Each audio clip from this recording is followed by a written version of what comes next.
I tasted more than 3,000 wines during 2024, and in this video, I'm going to identify my 10 favorites, or the best of the best.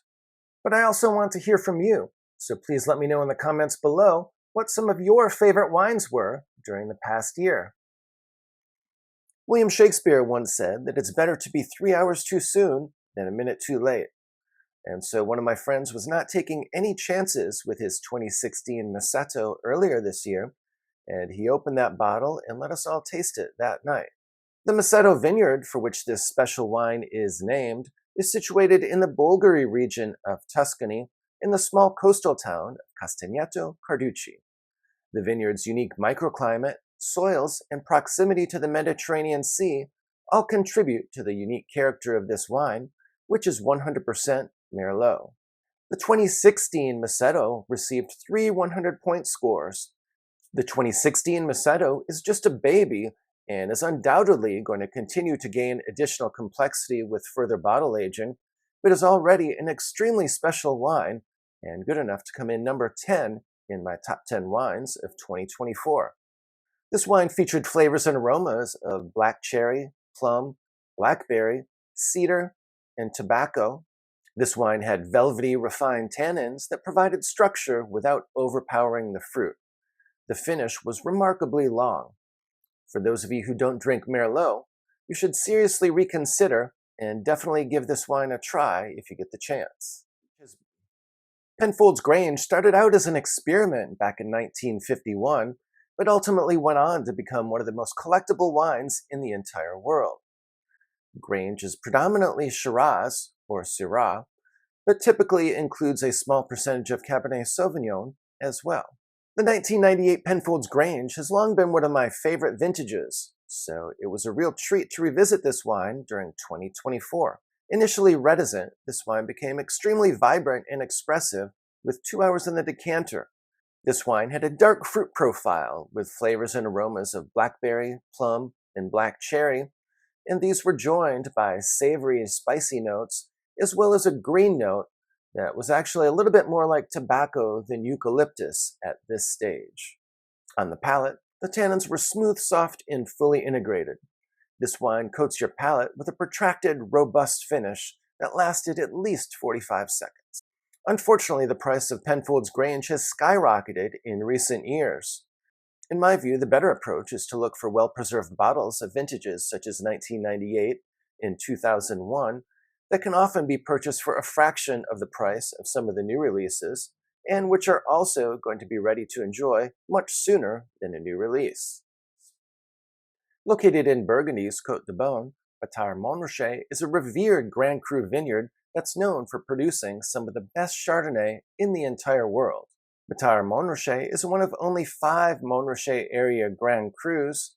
Batard Montrachet tends to produce powerful expressions of Chardonnay that balance opulence with refinement. Batard Montrachet features special clay and limestone soils that have excellent drainage and which allows Chardonnay to develop complexity, structure, and minerality. During 2024, my tasting group was very fortunate to try 2 different expressions of Batard Montrachet Grand Cru from outstanding Burgundy wine producer Jean-Claude Romanée. Because it was very hard to distinguish these 2 vintages, namely the 2016 and the 2019, both of them come in a tie for number 9 in my top 10 wines of 2024, along with the 1998 Penfolds Grange. Across vintages, we discovered flavors and aromas of lemon, apple, grapefruit, honeysuckle, mixed spice, and wet stone. On the palate, these wines had a creamy texture with layers of flavor and a long, complex finish. In my view, Chardonnay simply doesn't get much better than this. You may be wondering why we drink these wines so young. While it's true that they may develop additional complexity with age, most of the people that I know who drink white Burgundy don't like to take any chances, both due to the expense of the wines and the potential risk for premature oxidation. So for the most part, we tend to enjoy these wines within 5 to 6 years after they're released, or about 8 years from the current date. Chateau Reyas was established in 1880 by Albert Reynaud, who lost his hearing and could no longer operate his notary public business. Today, Reyas is run by Emmanuel Reynaud, who took over for his uncle Jacques back in 1997. Reyas has a 12-hectare vineyard that's located in the middle of a forest. Due to very large trees in that forest, as well as sandy soils and northeast exposure, Reyas tends to have a much cooler microclimate, and as a result produces wines that are silky and refined with more acidity and lower alcohol by volume than many wines from Châteauneuf-du-Pape. Unlike the vast majority of wines from Châteauneuf-du-Pape, Reyas is not a blend. Rather, it's 100% Grenache. When I'm blind tasting Reyas, it actually reminds me of a Grand Cru Burgundy, but with more spice. Earlier this year, we conducted a 7-vintage vertical tasting of Chateau Reyas, and with one nose, I knew that the 2008 Chateau Reyas was going to be a front-runner and a strong candidate for wine of the night. This wine featured flavors and aromas of raspberry, wild strawberry, licorice, sage, thyme, lavender, and hints of cedar. This wine was intensely concentrated, yet ethereal, with ample acidity to balance the intensely concentrated flavors. A breathtaking wine. So the 2008 Chateau Reyas was not only my favorite wine from that vertical tasting, it's also my number 8 wine from all of 2024. Created in 1876 to satisfy the demanding tastes of Russia's Tsar Alexander II, Cristal Champagne was designed to be the most exclusive cuvée in the entire world. To this day, it remains a champagne fit for royalty. Cristal is typically a blend that consists of 60% Pinot Noir and 40% Chardonnay. This fruit is organically grown and sourced exclusively from Louis Roeder's own Grand Cru estate vineyards. Louis Roeder also keeps the dosage minimal to highlight the purity and elegance of this Grand Cru fruit. While it is always a treat to taste Cristal, the 2008 vintage is particularly special.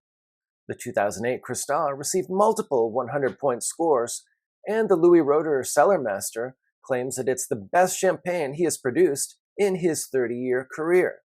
This impressive champagne matured on the lees for 10 years before it was disgorged, which is much longer than the typical 6 years of lees aging that Cristal typically receives.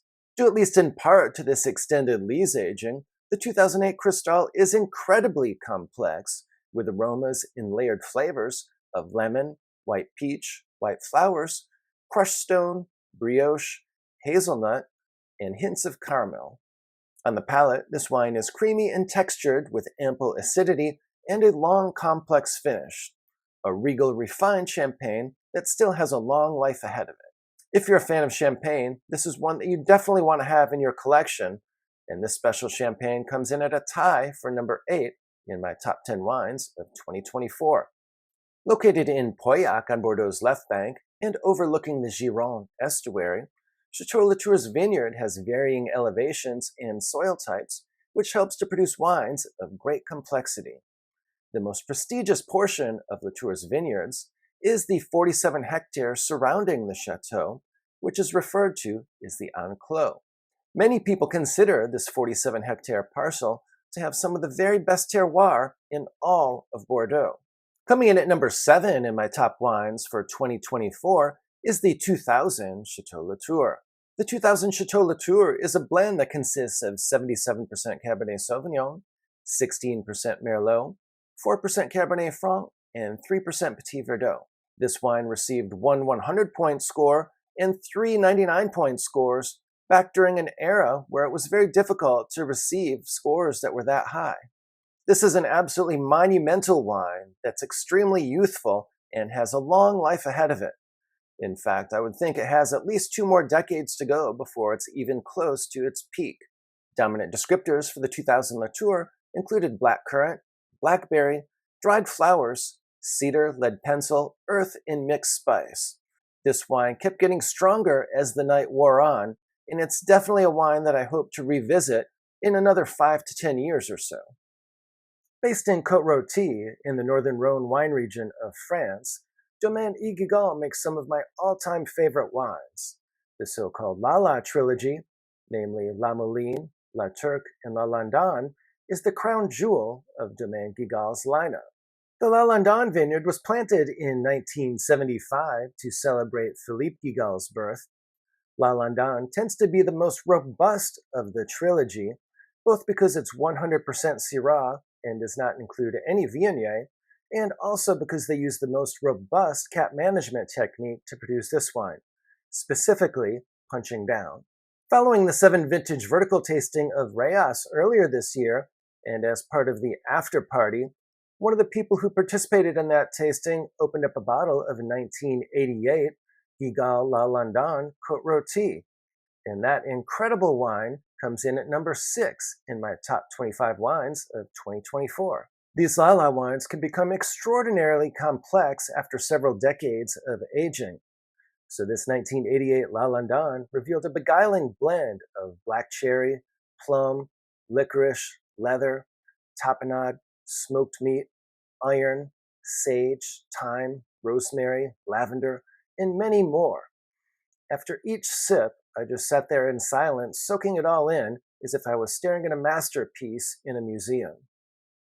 Located in Pauillac on Bordeaux's left bank, Chateau Pichon Comtesse de Lalande, which I'll refer to as Pichon Lalande, was classified as a second growth in the 1855 classification of Bordeaux, but it's widely regarded as a so-called super second, which means that in certain strong vintages, it's capable of producing wines that rival the quality of the first growths. And so it was in the legendary 1982 vintage. The first time I tried the iconic 1982 Pichon Lalande, I was absolutely blown away. This wine was absolutely in a league of its own and simply outclassed every other wine I had tried to that point. To this day, it remains one of my favorite all-time wines.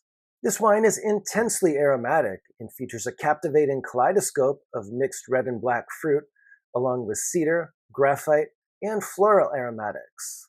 On the palate, this wine is silky, supple, sensual, and elegant. Each glorious sip delivers layer after layer of astonishingly pure graphite and cedar-infused fruit. The finish is absolutely breathtaking. When you have a 1982 Pichon Lalande that is on point, it can totally overwhelm your senses like very few wines can. So the 1982 Pichon Lalande comes in at number 5 of my top wines of 2024.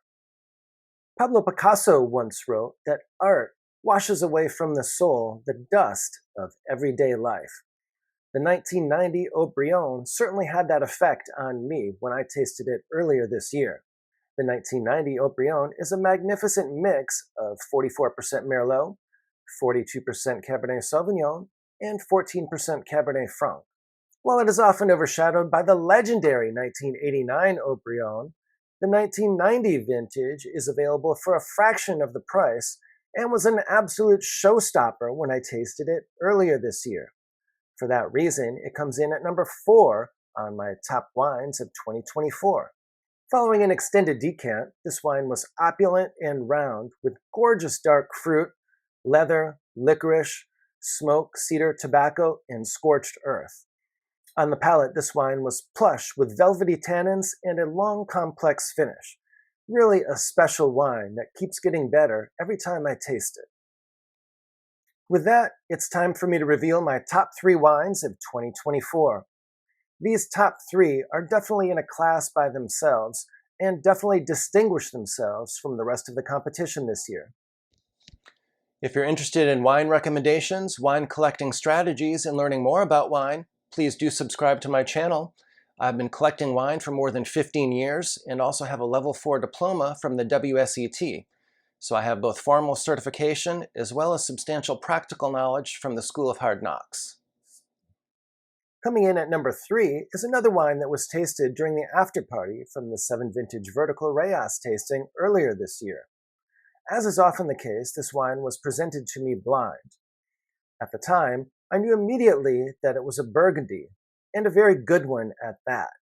This wine was so vibrant and expressive that I believed it was probably about 15 to 20 years old, and that was generally the consensus.